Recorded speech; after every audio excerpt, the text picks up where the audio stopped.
নমস্কাৰ বন্ধু বান্ধৱীসকল, সকলোকে বিশ্বকৰ্মা বাবাৰ পূজাৰ অশেষ শুভকামনা যাচিলোঁ। আহকচোন আজি বাবা বিশ্বকৰ্মাৰ চমুকৈ এটি কাহিনী শুনো। বিশ্বকৰ্মা সংস্কৃত বিশ্বকৰ্মন অৰ্থাৎ সকলোৰে সৃষ্টিকৰ্তা, স্থাপত্যবিদ্যা আৰু শিল্পৰ হিন্দু দেৱতা। ঋগ্বেদৰ মতে তেওঁৰ সৃজনশীল শক্তিৰ বলত গোটেই বিশ্বক ধৰি ৰাখিছে। তেওঁক দৈবিক স্থাপত্যবিদ, অভিযন্তা আৰু বিশ্বৰ সৃষ্টিকৰ্তা হিচাপে গণ্য কৰা হয়। তেওঁ দেৱতাৰ শিল্পী তথা তেওঁক দেৱশিল্পী হিচাপে অভিহিত কৰা হয়। বিশ্বকৰ্মা বৈদিক দেৱতা। ঋগ্বেদৰ দশম মণ্ডলৰ ৮১ আৰু ৮২ শক্তোদয়ত বিশ্বকৰ্মাৰ উল্লেখ আছে। ঋগ্বেদ অনুসৰি তেওঁ সৰ্বদৰ্শী আৰু সৰ্বজ্ঞ।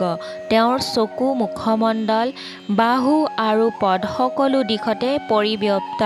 তেওঁ বাচ সম্পত্তি, মনোজৱ, বাদন্য, কল্যাণকৰ্মা আৰু বিধাতা নামেৰে জনাজাত। তেওঁ ধাতা, বিশ্বদ্ৰষ্টা আৰু প্ৰজাপতি দেৱগুৰু বৃহস্পতিৰ ভাগিনী। যোগসিদ্ধা তেওঁৰ মাতৃ আৰু অষ্টম বসু প্ৰভাস তেওঁৰ পিতৃ। বিশ্বকৰ্মাক ভাৰতত দুটা ভিন্ন ৰূপত পূজা কৰা হয়। উত্তৰ ভাৰতত বৃদ্ধ বিশ্বকৰ্মা আৰু ৰাজহংসৰ বাহন, সেইদৰে পূব ভাৰতত ডেকা ৰূপ আৰু হাতী বাহন। বিশ্বকৰ্মা হৈছে লংকা নগৰীৰ নিৰ্মাতা।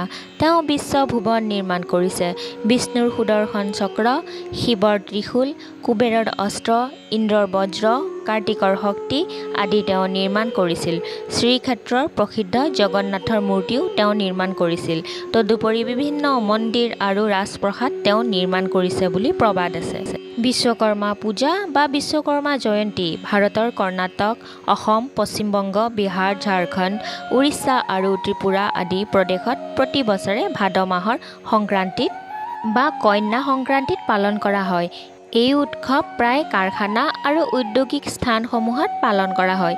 হিন্দু ধৰ্মত বিশ্বকৰ্মাক বিশ্বৰ নিৰ্মাতা আৰু দেৱতাসকলৰ খনিকৰ বুলি বিশ্বাস কৰা হয়। বিশ্বকৰ্মা বাবাৰ কাহিনী এইখিনিয়ে আছিল। তেনেহ'লে আজিলৈ আহিছোঁ। ধন্যবাদ।